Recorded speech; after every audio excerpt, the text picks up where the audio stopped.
I had been looking forward to our wedding anniversary for months. It was our 5-year mark, a time I thought we would celebrate our love and the life we had built together. I planned a beautiful evening at an upscale venue, a private dinner meant just for me and my wife, Sophia. I put a lot of thought into every detail because I believed our anniversary should be special, a reminder of all we had shared. However, the day took a sudden, unexpected turn when my brother Eric announced that he was hosting a barbecue party on the very same day. At first, I thought it was just a careless mistake, a mix-up that could be easily resolved. I even tried to laugh it off, hoping that everything would be fine, but then Sophia made her choice without any further discussion. With a dismissive tone, she told me that she was going to Eric's barbecue instead of coming to our anniversary dinner. I was stunned when I confronted her. She scoffed and said, "Come on, Adam, it's just a party we can seal at our anniversary." Anytime her words hurt more than I expected, because deep down, I knew it wasn't just about a party, it was a statement. In that moment, I understood exactly where I stood in our marriage, and I felt a deep disappointment that left no room for compromise. I made a clear decision. Then and there, I decided that no one, not even my wife, would be allowed to show up late or break the plan for our special night. I would not allow anyone to disrupt what I had planned for myself on our anniversary. That night, as the evening began to unfold, I made sure every detail was exactly as I wanted it. The venue was elegant and calm, and I had an exclusive guest list that included true friends and family who valued my marriage. I even spoke with the head of security and made it very clear no one enters late, not even my wife. His eyes widened slightly as he asked if I was sure, but I nodded firmly. I told him that anyone who chose a barbecue over our marriage did not belong at my event, with that I set my trap. I watched his guests begin to arrive the evening, filled with light laughter, soft music, and good conversation. My best friend Jason even shook his head in disbelief when he heard the news about Sophia's decision. He whispered, "To me, I still can't believe she picked a barbecue over your anniversary." I forced to smile, but it did not reach my eyes. Deep inside, I felt a cold certainty that Sophia was making a big mistake, a mistake that would show her true colors later that night, while I was enjoying the carefully planned celebration among friends who truly cared. I knew that Sophia and Eric were probably having the time of their lives at the barbecue, completely unaware of what I had arranged. I had locked the doors and set the rules so that she could not come in late. The stage was set for her to face the consequences of her choice, and I felt a strange mix of calm and resolve as I sat among those who supported me. I knew that if she truly cared about our marriage, she would have been here on time instead. Her decision spoke loudly about her priorities. I sat back and let the evening continue, every detail of the elegant venue a silent protest against her neglect. My heart was heavy, yet I felt a sense of control, knowing that I had set things up just as I had planned. In that moment, I realized that I was no longer willing to let her actions go unnoticed. I had planned a night that was meant to honor our union, and her choice to be at Eric's party was a clear message, a message that I now understood meant she did not value our marriage as much as I did. I steeled myself for the inevitable fallout, knowing that tonight would mark a turning point in our relationship.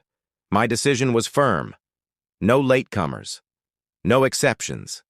That was the rule I had set, and it was. Now time for the night to reveal its truth as the event unfolded and the soft sounds of genuine friendship and celebration filled the air. I sat there silently, each moment reinforcing my decision. I was determined that my anniversary would not be ruined by someone who did not respect the commitment we had made that night. I waited with a heavy heart and clear expectations, knowing that Sophia's absence was not just a personal slight, but a statement about our future. And so in the quiet of that elegant evening, the truth began to show itself, a truth that I would not let go unchallenged. The next morning, I woke up early with a clear plan in mind.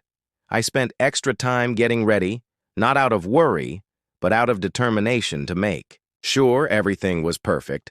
I knew exactly what I had to do so that nothing would go wrong. I had chosen a beautiful, elegant venue that would speak for itself, a place where every detail was arranged just right. I had invited only the people who truly mattered, those who supported our marriage and respected our commitment. I had carefully curated the guest list to include close friends and family who I trusted. Every light, every table, and every little decoration had been set up to remind me that this night was about celebrating what I had worked so hard to build. Before the event started, I took a moment to speak privately with the head of security. I looked him straight in the eye and said in simple and firm words, "No one enters. Late tonight, not even my wife." I saw his eyes widen a bit as he hesitated and asked, "Are you sure, sir?" I nodded slowly, making it clear that there was no room for second guessing. I added quietly, "Anyone who chooses to put a barbecue over our marriage does not belong here." My words were simple, but they carried all the weight of my feelings with that the trap was set. I could feel the importance of every instruction I had given. This was not about being mean or spiteful. It was about showing with clear and honest rules how much I valued our marriage. I wanted everyone to know that tonight was meant to honor our union and that disrespecting that was not acceptable. I took a deep breath and let the reality of the plan sink in. I imagined the night unfolding exactly as I had arranged, with every detail in place. I pictured the elegant venue, the carefully arranged tables, and the guests who would be sharing in this celebration. It was a moment of control and clarity for me as the day went on. I checked every detail myself. I made sure that the staff knew the schedule, that the lights were set to the perfect mood, and that the sound system played soft, inviting music. I even walked around with the security team to double-check that all the doors were secured and that no one would be allowed in. After the agreed time, my heart was steady as I repeated the rules in my mind. I had built everything up so that tonight could be exactly what I needed, a night to mark my own feelings about our marriage. Throughout the morning, I kept thinking about the simple rule I had laid out. I thought about how sometimes actions speak much louder than words. I had already felt the sting of her choice the day before, and now, by setting these clear rules, I was making sure that the truth would not be hidden. I was ready to show that if you do not value what you have, then you must face the consequences. It was a quiet act of self-respect, a way of taking back control of my own life. I recalled every moment that led up to this point, the careful planning, the disappointed look on my face when I learned about the barbecue, and the steady resolve that had grown in me ever since. Everything had led me to this moment, and I was determined not to let it slip away. When the time finally came, that all the doors were secured and that no one would be allowed in. After the agreed time, my heart was steady as I repeated the rules in my mind. I had built everything up so that tonight could be exactly what I needed, a night to mark my own feelings about our marriage. Throughout the morning, I kept thinking about the simple rule I had laid out. I thought about how sometimes actions speak much louder than words. I had already felt the sting of her choice the day before, and now, by setting these clear rules, I was making sure that the truth would not be hidden. I was ready to show that if you do not value what you have, then you must face the consequences. It was a quiet act of self-respect, a way of taking back control of my own life. I recalled every moment that led up to this point, the careful planning, the disappointed look on my face when I learned about the barbecue, and the steady resolve that had grown in me ever since. Everything had led me to this moment, and I was determined not to let it slip away. When the time finally came, I stood at the entrance of the venue with a sense of purpose. I was not worried about hurting anyone. I was more focused on showing that my marriage, my commitment, was something that deserved respect. As each guest arrived, I could see that the rules I had set made it clear that this was a night for those who truly cared. I had made sure that everything was in place. I had spoken the truth in simple words, and now I was ready to let the night take its course, with every detail checked off and every rule firmly in place. I felt a calm satisfaction. Tonight was going to be a turning point, a statement about what mattered in our lives, and as I watched the door knowing that no latecomers would be allowed, I felt that my decision was right. I had set the rules, and in doing so, I had set the stage for the rest of the night to follow exactly as I had planned. The guests began to arrive at the venue one by one, and I watched as they entered. With warm smiles and friendly greetings, the room was softly lit and decorated with simple yet elegant details. A few candles here, some fresh flowers there, everything arranged to create a calm and welcoming atmosphere. I felt a mix of emotions as I looked around on one side. There were familiar faces of close friends and family who had come to support me, and on the other side I knew deep inside that something important was missing, that something was Sophia. I had set everything up, carefully, and tonight was meant to be a celebration of our 5-year marriage. I wanted it to be a night of warmth and sincere connection, a moment where our love was honored in the simplest way. Yet as I looked at the clock, I could not shake the heavy truth that she was not there. I knew she was at Eric's barbecue laughing and enjoying herself with my brother, while I was here trying to keep the plan exactly as I had arranged. Inside, the music was soft and the conversations low and sincere. Every time I looked around, I saw that the people I trusted were their friends who had been with me through thick and thin, and family who believed in the strength of our union. They greeted me with quiet words of encouragement and gentle pats on my shoulder. My best friend Jason, whose presence always meant a lot to me, gave me a small, knowing smile and said quietly, "I still can't believe she picked barbecue over your anniversary." I managed a short, tight smile in return, although it did not hide the disappointment I felt deep down. I tried to focus on the celebration itself. I took a moment to stand and talk with the guests, making sure everyone felt welcome and appreciated. Their voices were kind and understanding. I found myself listening carefully as people spoke about memories of our marriage. Happy times, shared laughter, and moments when our love had carried us through tough days. These words, even when simple, helped me remember that what we had built was strong and real, even if it now felt under threat. Every detail of the evening was planned to speak of respect and commitment. The long table in the center of the room was set with clean, crisp white cloth and the silverware. Shown under the gentle lights, I had chosen a menu that was simple and tasteful, with dishes that reminded me of the good times we once shared. As I moved from table to table, greeting each guest with a polite nod or a small smile, I felt both the joy of the celebration and the sting of her absence. It was a mix of satisfaction and sadness. A part of me was proud of the calm and dignity I was trying to show, while another part of me was hurt that she had chosen a different path. Throughout the evening, I kept checking the entrance, half expecting to see Sophia appear at any moment each time I glanced at the door. My heart would skip a beat, only to sink again when I realized she was still not there. I had set my rules clearly. No latecomers, no exceptions. That simple rule had become the symbol of my decision, a decision that I hoped would speak louder than words. I wanted everyone to see that if you do not value what you have, then you must face the consequences. Tonight was not just about me or about my hurt feelings. It was about showing that our marriage, deserved respect. As the hours passed, the gentle hum of conversation mixed with soft laughter and clinking glasses, I gave a short, simple speech to the guests. I thanked them for coming and spoke about the meaning of the day. I said something like, "Tonight is a reminder of the things that truly matter. Our love is built on trust, respect, and commitment.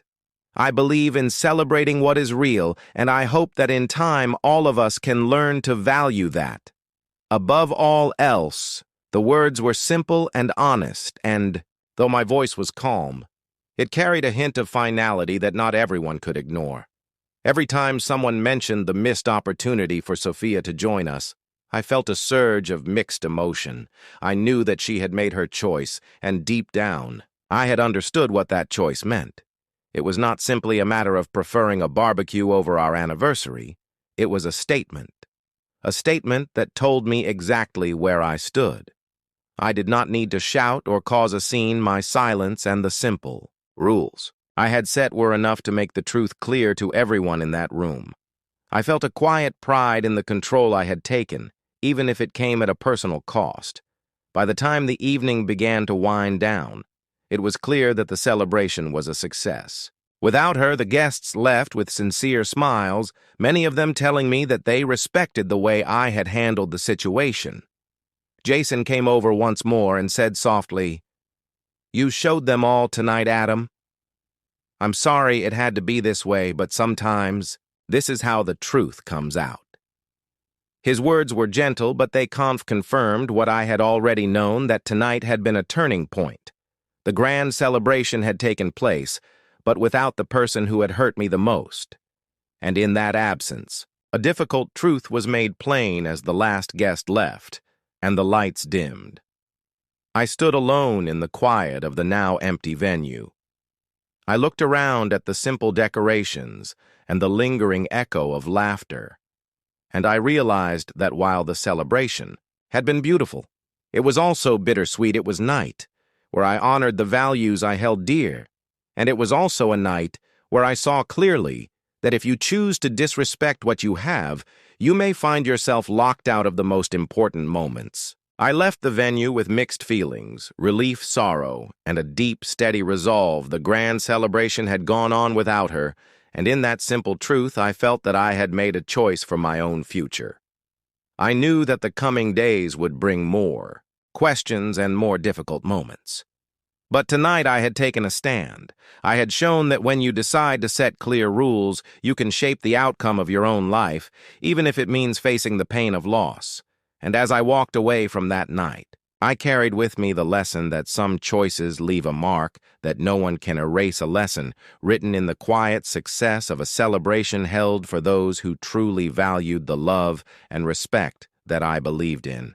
I was in the middle of the celebration, feeling the gentle hum of music and warm laughter all around me, when my phone suddenly buzzed. At first I ignored it, letting it ring for a few moments as I tried to focus on the calm joy of the evening. But then a text message arrived from Sophia. The words on the screen read, "Hey, I'm on my way. Got caught up at Eric's. I'll be there soon."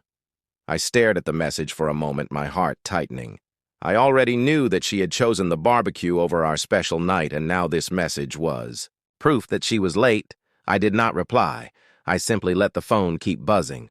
Softly on the table, a few minutes passed, and another text came through. This one was shorter, and it carried a sense of urgency. "Babe, why aren't you answering?" I couldn't help but let a small smirk cross my face. The message told me that she was starting to feel the pressure, a feeling that I had expected all along. I felt no rush to respond instead. I continued talking with my guests and enjoying the evening that I had planned so carefully. I wanted the rules I had set to stand firm. No late arrivals, no exceptions then, as if to add the final note to her growing panic. A third text arrived. The message was blunt and demanding. "They won't let me in." Adam opened the door. Now I paused and looked at my phone, my eyes briefly scanning the words. It was clear that by this time she had hit the wall. The security at the venue was not letting her in, because I had made my intentions clear. I felt a mix of satisfaction, action, and sadness. As I read it, I knew that her message was a desperate cry, a moment when her choice had finally caught up with her. I raised my glass slowly, my hands steady as I glanced around the room. I saw the familiar faces of friends and family who were quietly observing the unfolding events. They knew what had been planned and understood the weight of the decision that had been made. I did not feel a need to shout or make a scene. I simply let the situation speak for itself. Instead of answering or rushing to the door, I let the message remain unanswered on my phone. I continued to enjoy my night, each sip of my drink, a silent reminder that I had set clear rules long ago outside. I imagined the scene Sophia, standing at the door, arguing with the security guards, her voice rising in panic and frustration. I could almost see her eyes wide with disbelief as she tried to explain herself only to be met with the firm, unyielding words of the guards. I felt a cold, steady certainty that this was exactly what I had expected. By choosing to ignore my invitation to join the celebration, she had accepted the consequences, every text she sent, every plea to be. Ellen only confirmed the distance that had grown between us on this important day. I took another moment to look around at the warm, elegant room filled with genuine friends who valued what I had built, their quiet understanding and sympathetic looks. Said more than any words ever could, I felt both the weight of our lost connection and the strength of my own resolve. In that moment, I knew that the rule I had set was not meant to be cruel for its own sake. It was a simple reminder that if you choose to ignore the commitments we make to each other, you must face the consequences. So I let the texts sit on my phone as I continued the night. A silent observer of the unfolding drama outside the first panic call had been the signal that things were not going to be fixed by a quick apology or a rushed arrival. It was a turning point, a moment when it became clear that the choice had been made long ago. And as the evening went on, the absence of Sophia became a quiet echo that filled the elegant space, a reminder of a promise broken and a marriage pushed to its limits. Outside the elegant venue, I could see the scene unfolding exactly as I had expected. The door was firmly closed, and Sophia stood there with a mix of frustration and disbelief on her face. She raised her voice, trying to convince the security guard to let her in. "This is my husband's event. Let me in!" She shouted her words, carrying a mix of anger and desperation. The guard standing firm by the door shook his head. "I'm sorry, ma'am, but the instructions are clear."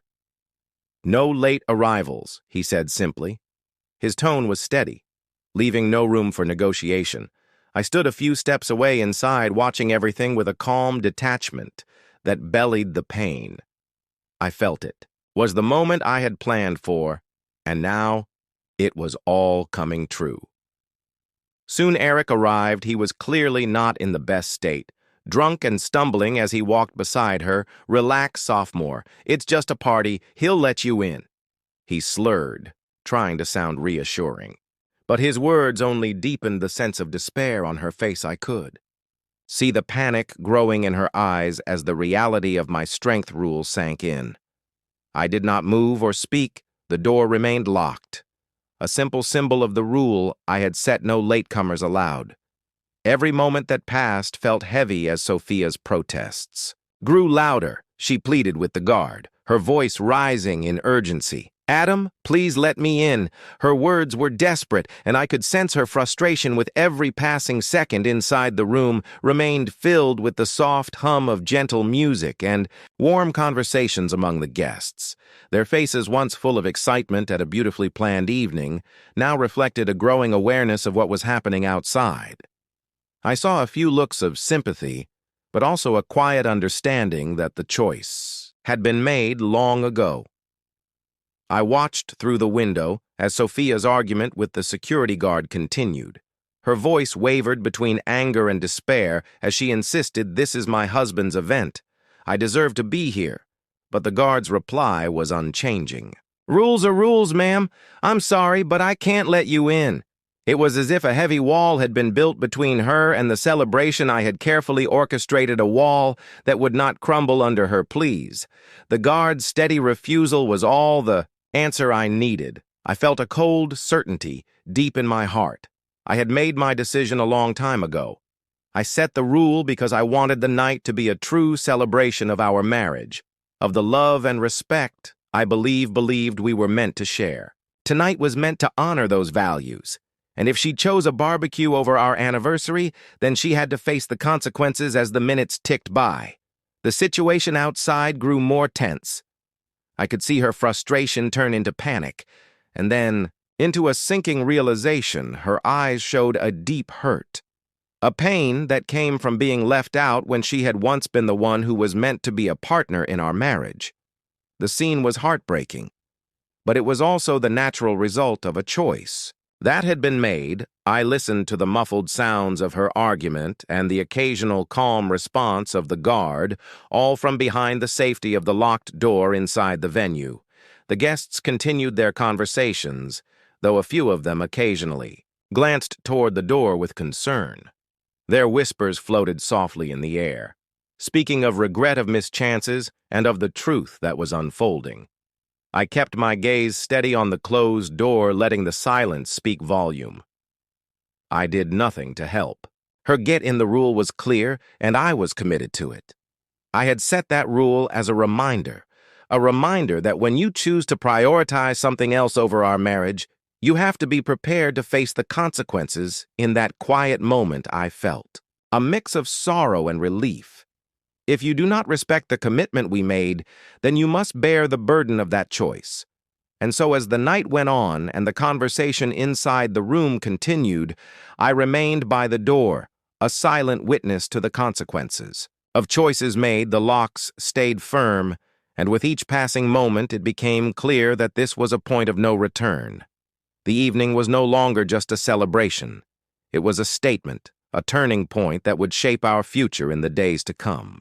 I was in the middle of giving a short speech to our guests when I heard a sudden noise outside. I paused and looked out the large window, expecting perhaps a friend arriving late or some other interruption. But what I saw made my heart sink there. Standing in the doorway was Sophia. Her face was pale and her eyes were full of hurt for a long moment. She stood there in silence as if trying to understand why the door would not open for her. I continued my speech inside, trying to sound calm and clear as I thanked the guests for coming and spoke about the values of trust and commitment. Yet deep down, I could not ignore the heavy truth that was unfolding outside. As I spoke, I kept glancing toward the door, and I could see that Sophia's struggle was real. Her eyes slowly filled with tears as she realized that I wasn't coming to get her. The security guard, following my clear instructions, remained firm and unmoved outside the noise of the soft music. And chatter from the venue was now mixed with the sound of her frustrated pleas. I heard her voice shaky and desperate, repeating, "Adam, please let me in." But the door stayed locked, and the guard simply repeated "no late arrivals" in a tone that left no room for discussion at that moment. My brother Eric, already at the barbecue and noticeably unsteady from drinking, came over to her with a laugh that was more dismissive than caring. He said, "Come on, sis-in-law.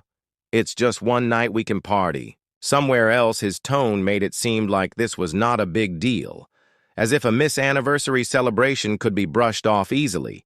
But I knew this was not just about one night.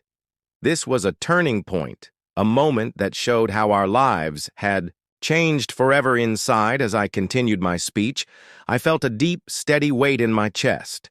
Every word I spoke was laced with both sorrow and a strange sense of resolve. I talked about the importance of keeping promises and staying true to what really matters in a marriage. I spoke slowly, deliberately, making sure each guest understood that this night was meant to celebrate real commitment. But as I spoke, I could feel my heart hardening a little more with each moment that passed, and with each call that came in from her phone. I noticed that after her first call outside, she tried again and again to reach me. Her messages came in quickly, one text after another, asking Adam, "Why aren't you answering?" and then a desperate plea they won't let. Me in Adam opened the door now, but I kept my phone silent. I did not answer.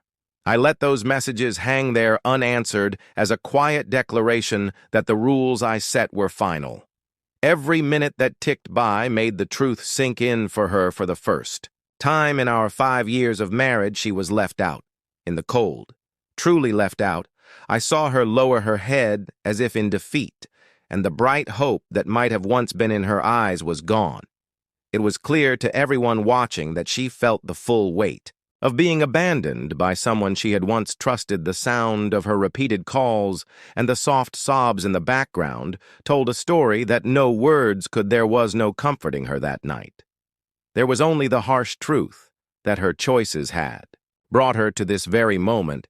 I finished my speech with a calm but steady tone, saying, Tonight we honor the values that matter most: trust, respect, and commitment.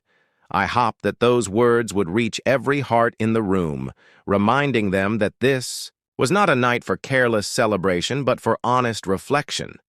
The room fell quiet after I finished speaking, the only sound coming from the soft music and the quiet murmurs of our guests. In that silence, I felt a deep and sorrowful clarity. I had made my choice long ago, and now it was clear that Sophia's decision had real consequences. When the final text came in, I simply left it unanswered. I blocked any further calls or messages, not out of anger, but because I had already made up. My mind, the locked door outside, became a powerful symbol of the turning point in our marriage. A symbol that showed in the simplest terms what happens when one chooses a path away from true commitment. I looked out one last time, seeing Sophia's figure standing small and alone in the doorway, and I felt a mix of regret and resolve. That moment, as it sank deep into the night, was the moment everything changed. I had set the rules, and now I was watching them take effect. Sophia's face filled with hurt and disbelief was a reminder that some choices come with heavy costs, and as I stood there speaking softly into the microphone and letting my words echo in the elegant venue, I knew that nothing would ever be the same again. This was not just one missed anniversary. It was the day our marriage took its final irrevocable turn, a day when the truth could no longer be hidden behind excuses or empty promises. It was the moment everything sank in, and the reality of our lives was laid bare for everyone to see. Months later, life had settled into a new normal, a normal that I had chosen for myself. I sat in my small, quiet apartment on the day of my next anniversary, the one I spent all alone. It was a simple day, but I did not feel lonely or sad. Instead, I felt free and relieved. I had learned a hard lesson about respect, and now I was moving on. I looked out my window and saw the sun shining on the busy street below in that soft light. I realized that I no longer needed to wait for someone who could not value our marriage every time I passed by a place where friends used to gather for our celebrations. I remembered the night that changed everything. I recalled how I had set the rules and how I had let Sophia face the consequences of her own choice. Eric still threw his meaningless parties loud and careless as if nothing mattered. And Sophia, she still tried to call me, still sent messages, hoping I would let her in, but I had learned that if a partner does not put our marriage first, then they do not deserve a place in it. On this anniversary, I decided to mark the day in a way that celebrated my own life. I went out to a quiet cafe with a couple of true friends who had stood by me through it all. We sat at a small table outside, the warm sun on our faces and a gentle breeze carrying away the remnants of the past. My best friend Jason raised his glass and said simply to fresh starts. I smiled and clinked, my glass with his, feeling a warm blow of hope. There was no regret in my heart. Now I did not spend the day mourning what was lost or what might have been. Instead, I filled the hours with small acts of kindness toward myself, reading a good book, taking a long walk in the park, and even writing a few lines in a new journal. I wrote about the lessons I had learned about the importance of honesty and the need for respect in a relationship. I reminded myself that I had the power to choose my own path, and that path no longer included someone who had let me down. I often thought back to that night when I set the rules and locked the door. At the time it had hurt deeply, but now it was a clear turning point. I had stood by my principles and shown that if you choose something else over your commitment, you must be ready to face the cost. I had learned that actions speak much louder than words. When you make a choice to ignore what truly matters, the result is clear and painful, and I had seen that truth with my own eyes. Even now, I received calls and texts from Sophia filled with apologies and desperate pleas for forgiveness. But I let them go unanswered. I had moved on from that hurt and found peace in knowing that some lessons are learned too late. I believe that every person should value and honor their promises, and if they did not, then they had no right to be a part of my future. Eric's parties continued loud and full of empty chatter, but they no longer held any power over me. They were just reminders of a past that I had outgrown. The more time passed, the more I realized that my life was meant for better things. I began to work on new projects, to invest in my dreams, and to enjoy the simple pleasures that life had to offer. My days were no longer defined by the hurt of that anniversary night, but by the promise of every new morning on that next anniversary. As I sat alone with a small cup of coffee and a warm smile, I felt a deep gratitude for my new beginning. I had no bitter left in my heart, only a steady determination to live a life of honesty, respect, and self-worth. I had learned that if someone cannot prioritize what is important in a marriage, then they do not deserve a place in it. And so I celebrated not just the end of a troubled past, but the start of a future that was entirely my own. I knew that moving on was not about forgetting what happened, but about choosing to grow from it. Every memory, every regret, was now a stepping stone toward a brighter, simpler future. I looked forward to the days ahead, days filled with real laughter, genuine connections, and the simple joy of knowing that I was finally free to be myself. And as I sipped my coffee that quiet morning, I whispered to myself a small truth.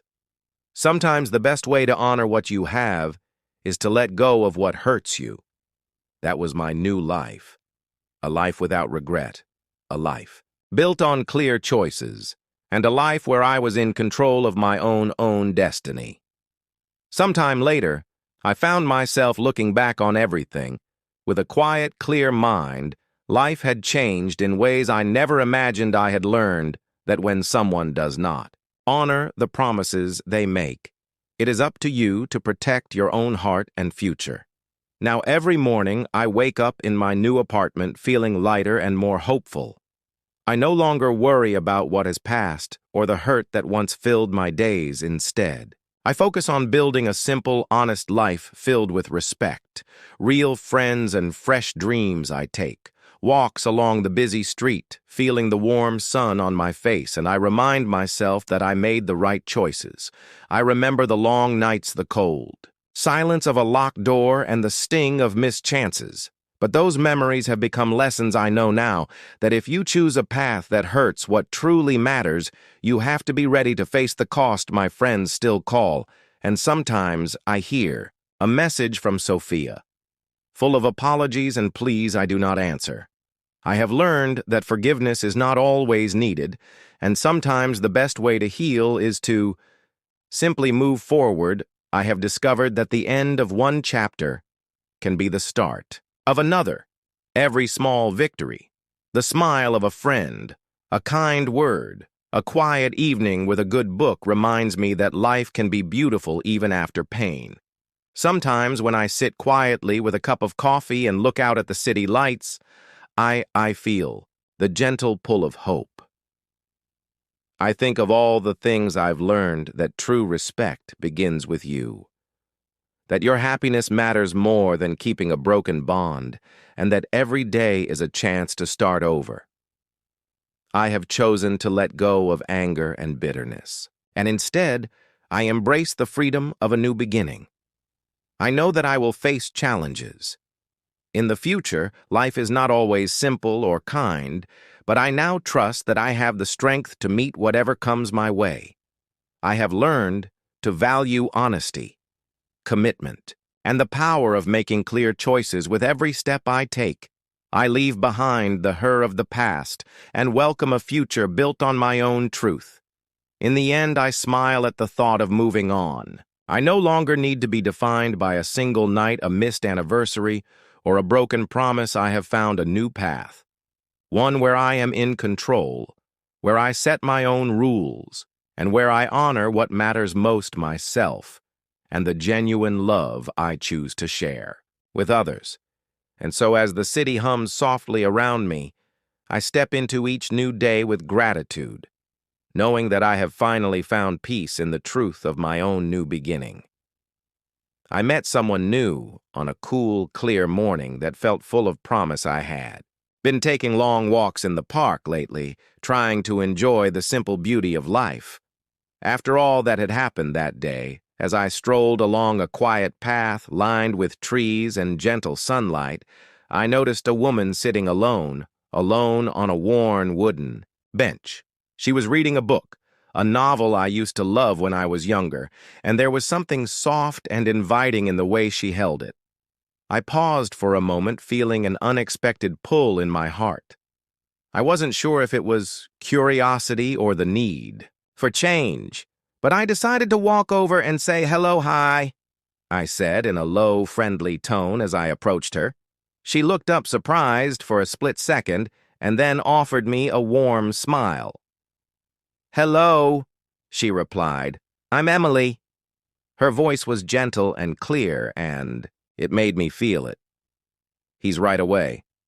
I introduced myself simply as Adam, and we began to talk. At first, our conversation was about the little things, the pleasant weather, the beauty of the park, and the book she was reading. I mentioned that it was one of my favorites, and her eyes lit up with a spark of recognition. We soon discovered that we shared many small interests. Emily liked quiet mornings with a good book and a cup of coffee, just as much as I did. She told me about the little coffee shop she frequented near her apartment, and I said I knew a place where the coffee was always warm and inviting. We laughed over simple stories about our daily lives, and the conversation flowed naturally as if we had known each other for years. There was no need for grand declarations or complex words. Everything was honest and clear. As we sat together on that bench, time seemed to slow down. The park around us was alive with the soft rustle of leaves and the distant sound of children playing. Yet we were wrapped in our own quiet world. I shared a bit about my recent past, about the difficult lessons I had learned about respect and commitment, and how I was rebuilding my life day by day. I spoke simply without bitterness, focusing on the strength I had found in choosing to move forward. Emily listened quietly, her eyes gentle and understanding when I mentioned the loneliness I had felt after my marriage fell apart. She placed a comforting hand on the back of the bench. "I'm sorry you had to go through that," she said softly. "It takes courage to start over." Her words felt like a warm light in a dark place. We talked about the small joys that now made up our days, like a walk in the park, the sound of music from a nearby cafe, and the hope of new beginnings.